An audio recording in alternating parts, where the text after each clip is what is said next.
Video کے نیچے subscribe کے بٹن پہ کلک کریں، بیل کے آئیکن پہ کلک کیجئے تاکہ ہر نئی ویڈیو کی نوٹیفیکیشن آپ کو مل جائے۔ آج ہم بات کریں گے سورۃ واقعہ کے بارے میں۔ سورۃ واقعہ یہ جو ہے نزول کے اعتبار سے اس کا 46 نمبر ہے اور جو ہے تدوین کے اعتبار سے 56 نمبر ہے، اور یہ مکی صورت ہے، یعنی ہجرت مدینہ سے پہلے نازل ہوئی ہے اور اس کو سورۃ واقعہ نام رکھا گیا ہے۔ اصل میں واقعہ کہتے ہیں ایسے حادثے کی خبر جو وارد ہو چکا ہو یا اس کا ہونا یقینی ہو، اس کو واقعہ کہتے ہیں۔ ظاہر ہے کہ یہ واقعہ یہاں پہ جو کہا گیا ہے یہ قیامت کو کہا گیا ہے، جو ہونے والا ہے، ہونے والا اور یقینی ہونے والا ہے، اس لیے اس کو واقعہ کہتے ہیں۔ اور اس کا نام سورۃ واقعہ کا واقعہ اس لیے رکھا گیا کہ خود اللہ تبارک و تعالی نے پہلی آیت میں سورۃ واقعہ کو واقعہ کا اذا وقعت الواقعہ، جب وہ واقعہ واقع ہو چکا، تو گویا کہ چونکہ قیامت کو واقعہ آپ نے کہا، اور اللہ تبارک و تعالیٰ کی سنت ہے کہ بس اوقات پہلی آیت یا پہلے لفظ سے ہی اس سورت کا نام تجویز کر دیتے ہیں۔ اور یہ بات آپ جانتے ہیں کہ صورتوں کے نام بھی توقیفی ہیں، یعنی خود وحی کے ذریعے سے سرکار دو عالم صلی اللہ علیہ وسلم کو بتلائے گئے ہیں، لہٰذا نبی پاک صلی اللہ علیہ وسلم وہی کاتبین وحی کو کہہ دیتے اور کاتبین وحی لکھ دیتے تھے۔ تو اللہ تبارک و تعالی اس کا نام واقعہ رکھا کیونکہ پہلی آیت میں لفظ واقعہ آیا ہے۔ اور باقی جہاں تک اس کے جو مضامین کا تعلق ہے تو یہ عجیب و غریب صورت ہے۔ اس میں اللہ تبارک و تعالی نے وقوع قیامت کا دعویٰ فرمایا کہ قیامت ہوگی، یعنی یقیناً یہ واقعہ ہونے والا ہے۔ اس پر جو ہے 4 دلائل عقلی پیش کیے ہیں، عقلی دلائل کے ذریعے سے ثابت کیا ہے اللہ تبارک و تعالی نے کہ وہ یقیناً ہوگا۔ اور عقلی دلائل سے مراد یہ ہے کہ یہ زمین و آسمان کی تخلیق اور اس کے اندر جو نعمتیں پیدا کی ہیں، زمین سے جو اللہ نے باغات اور پھل پھول اگائے ہیں، آسمانوں سے بارشیں برسائی ہیں اور انسانوں کے وجود کی نعمتیں دی ہیں، تو یہ ساری کی ساری اللہ نے اس میں ذکر کی ہے مختلف انداز سے، اور فرمایا کہ جب اللہ تبارک و تعالیٰ ان چیزوں کے پیدا کرنے اور ان کے پھل پھولنے پر قادر ہے تو اللہ تبارک و تعالیٰ تمہیں دوبارہ زندہ کرنے پہ قادر کیسے نہیں ہے؟ تو یقیناً پیدا کر سکتا ہے۔ جو زمین سے کوئی بے جان دانے کو زندہ درخت اور پودا بنا کے اگا سکتا ہے تو کیا زمین سے تمہیں مردہ کو زندہ نہیں کر سکتا؟ یقیناً کر سکتا ہے۔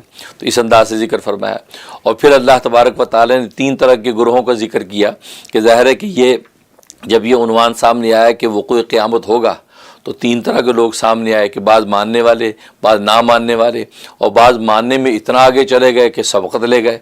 تو اس سے اللہ نے 3 طرح کے لوگ ذکر کیے۔ ایک اصحاب المیمنہ، یعنی سیدھے ہاتھ والے، مطلب یہ وہ لوگ ہوں گے جو کل روز قیامت میں ان کے سیدھے ہاتھ میں ان کا اعمال نامہ ہوگا اور یہ عرش الہی کے دائیں طرف کھڑے ہوں گے اور وہاں سے ان کو حکم ملے گا اور جنتوں میں داخل ہو جائیں گے، سیدھے جنت جی۔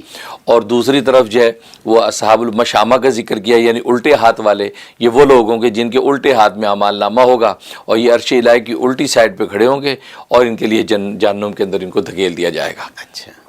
اور تیسرے جو ہے وہ اس میں ذکر فرمایا مقربین، یعنی وہ مقربین جو سبقت لے گئے، یعنی سب سے پہلے نمبر پہ ہیں، یعنی اس سے مراد صحابہ اکرام رضوان اللہ علیہ مجمعین ہیں، پھر ان کے بعد تابعین ہیں، پھر تبع تابعین ہیں، تو درجہ بدرجہ جو ہے یہ وہ لوگ جو سلف میں سے ہیں، یہ وہ سابقین اولین ہیں کہ جو سب سے آگے آگے ہوں گے۔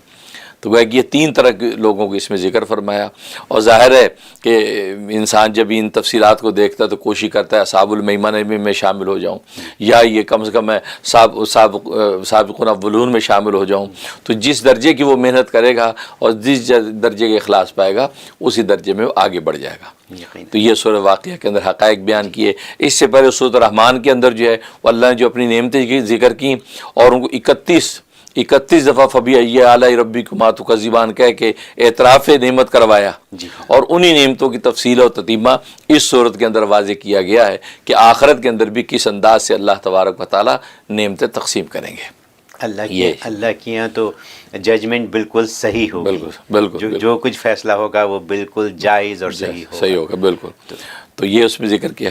اور جہاں تک اس کے فضائل و فوائد کا تعلق ہے تو عبداللہ ابن مسعود رضی اللہ عنہ کی روایت ہے، فرماتے کہ میں نے خود رسول اللہ صلی اللہ علیہ وسلم سے سنا کہ آپ نے ارشاد فرمایا کہ جو ہر رات سورۃ واقعہ کی تلاوت کرے گا اس کو فقر و فاقہ کبھی نہیں ستائے گا۔ اچھا۔ تو گویا کہ غربت و فقر و فاقہ نہیں آئے گا۔ یہاں تک خود عبداللہ ابن مسعود رضی اللہ تعالیٰ عنہ جب مرض الوفات تھی تو حضرت عثمان غنی رضی اللہ تعالیٰ عنہ آپ کے پاس آئے اور آپ نے کچھ ہدیہ پیش کیا، فرمایا کہ یہ رکھ لو، آپ کی بچیوں کے کام آئے گا، کہ ان کی بیٹیاں تھیں تو آپ وفات پا رہے ہیں تو بیٹیوں کے کام آئے گا. فرمایا کہ نہیں، اگر تم اس نیت سے دینا چاہتے ہو تو مجھے اپنی بیٹیوں کے فقر و فاقہ کا خوف نہیں ہے، کیونکہ میں نے رسول اللہ صلی اللہ علیہ وسلم سے یہ بات سنی ہے، جو ہر رات سورہ واقعہ تلاوت کرے گا وہ کبھی فقر و فاقہ کے شکار نہیں ہوگا. اور میں نے اپنی بچیوں کو سورہ واقعہ یاد کرا دی ہے، وہ روزانہ اس کی تلاوت کرتی ہیں. واہ سبحان اس درجے کا ایمان و یقین ان کا. ایسا ہی ہونا چاہیے. ہاں کہ بس وہ پڑھتی ہیں، اب مجھے اس کا ڈر نہیں ہے، ان کو فقر و فاقہ آئے گا. جی. اور ایک فائدہ اس کا یہ ہے کہ حاملہ عورت وضع حمل کے وقت ظاہر ہے کہ بڑی تکالیف ہوتی ہیں، اور آج کل تو سیزرین کیس ہو جائے تو اور خطرناک بات ہے.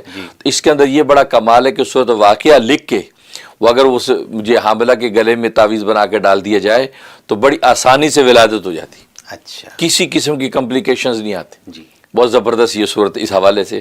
اور ظاہر ہے کہ آج لوگوں کو اس کی بڑی ضرورت پیش آتی ہے، تو اس میں اس کی بڑی تاثیر ہے. اور دوسرا ہے کہ اگر جو ہے خشک سالی ہے، بارشیں برس نہیں رہی ہیں اور جناب فصلیں سوکھ رہی ہیں، تو اس صورت میں سورہ واقعہ اگر 7 مرتبہ ایک ہی نشست میں پڑھ کے دعا کی جائے تو اللہ تبارک و تعالیٰ بارش نازل کر دیتے ہیں. یہ بہت مجرب ہے. اور ظاہر ہے ہمارے ملکوں میں خاص طور پہ ایسے احوال پیدا ہو جاتے ہیں کہ بھی بارشیں نہیں ہو رہی، خشک سالی ہو جاتی ہے، تو اس کے لیے بڑی مجرب ہے.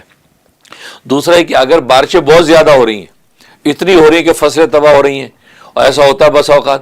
اب ہمارے پاکستان میں خاص طور کراچی کے اندر زیادہ بارشیں ہو جائیں تو نالے ابل جاتے ہیں، روڈ بند ہو جاتے ہیں، کتنے پریشانی، کیا کریں. تو اس صورت میں فرمایا کہ 5 مرتبہ اگر صورت واقع ایک ہی نشست میں بیٹھ کے تلاوت کر کے دعا کریں تو اللہ تبارک و تعالیٰ بارشیں روک دیتے ہیں. یہ بہت مجرب اس کے اندر یہ تاثیر موجود ہے. اور اس کے علاوہ ایک تاثیر اس کی ہے کہ اگر کوئی چاہتا ہے کہ مجھے کبھی فقر و فاقہ زندگی میں نہ آئے تو ایک مرتبہ ایک ہی نشست میں بیٹھ کے 41 مرتبہ اگر اس کی تلاوت کر لے گھر میں اور کر کے دعا کر لے تو اللہ تبارک و تعالیٰ ہمیشہ ہمیشہ کے لیے اس گھر سے فقر و فاقہ اٹھا لیتے ہیں. یعنی زندگی بھر کا سودا ہو جائے. زندگی بھر کا سودا ہو جاتا. جی یہ تو ایک ہی مرتبہ کیا آپ نے عمل تو زندگی بھر کے لیے فقر و فاقہ سے نجات ہو گئی. جی. تو کیا یہ بھی کلیکٹیولی بھی کر سکتے ہیں یا ایک ہی آدمی کا کرنا ضروری؟ ویسے تو ایک کا لکھا ہے لیکن کلیکٹیولی کر لیں، اچھا نفع سے خالی نہیں ہے. تو 3-4 مل کے 5-6 مل کے کر لیں 41 مرتبہ، تو انشاءاللہ یہ ایسا اس کے اندر نفع موجود ہے.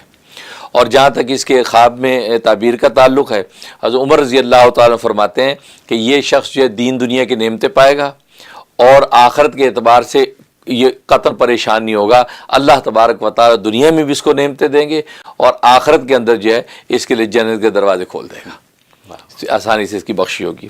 اور ایک مطلب یہ ہے کہ یہ اس کو توبہ کی توفیق ہوگی. جو اس کے خلوت یا جلوت کے گناہ ہیں اس کے توبہ کا احساس جب پیدا ہوگی یہ توبہ کرے گا اور اللہ اس کی توبہ قبول کر لیں گے اور دنیا میں نیکی والی زندگی دیں گے اور یہ کبھی گمراہ نہیں ہوگا. یہ ایک اس کا فائدہ. اور تیسرا فائدہ ہے کہ اللہ اس کے لیے دین دنیا کی نعمتیں دنیا کے اندر کھول دیں گے اور دنیا اس کے لیے آسان کر دیں گے اور فقر و فاقہ بھی اس شخص کے پاس نہیں آئے گا. یہ اس کے خواب میں تعبیر ہے. تو یہ صورت کے کمالات یہ تو بہت بہت کمال کی صورت ہے الحمدللہ. اور جو آپ نے ابھی فرمایا کہ اگر اس کو 41 دفعہ کوئی شخص اپنی فیملی میں بیٹھ کے پڑھ لے تو تمام زندگی ان کو فاقے کی نوبت کبھی نہیں آئے گی اور وہاں پہ رزق کی کشادگی. بہت خوب. حضرت یہ تو ایسی چیزیں ہیں کہ جو ہم سے لوگ یہی سوال کرتے ہیں کہ آمدنی میں مسئلہ ہو گیا اور کاروبار نہیں چل رہا، نوکری نہیں مل رہی، پیسوں کی پریشانی ہو رہی ہے. اور پیسوں کی پریشانی کس کو نہیں ہے؟ ہر ایک کو ہے. تو یہ برکت ڈالے گی، جو بھی رزق ہے آپ کا اس میں برکت ڈالے گی. بلکہ اس کے بڑا اچھا ہر مہینے کی ترتیب رکھ لیں. ہر مہینے میں جو وہ 41 مرتبہ والا ختم کر لیا کریں گھر میں. گھر کے افراد ہی کر لیں 4-5 بیٹھ کے. تو ہر مہینے تاریخ رکھ کے پہلی جمعرات چاند کی مہینے کی پہلی جمعرات آئے تو طے کر لیں کہ جو نوچندی کی پہلی جمعرات اس میں بیٹھ کے ہم یہ اس کی تلاوت کر لیا کریں گے. تو 41 مرتبہ مہینے کے مہینے رکھیں تو دیکھیں رزق کی فراوانی دوسروں کو بانٹنے والے بن جائیں گے. یہ انشاءاللہ فائدہ ہوگا.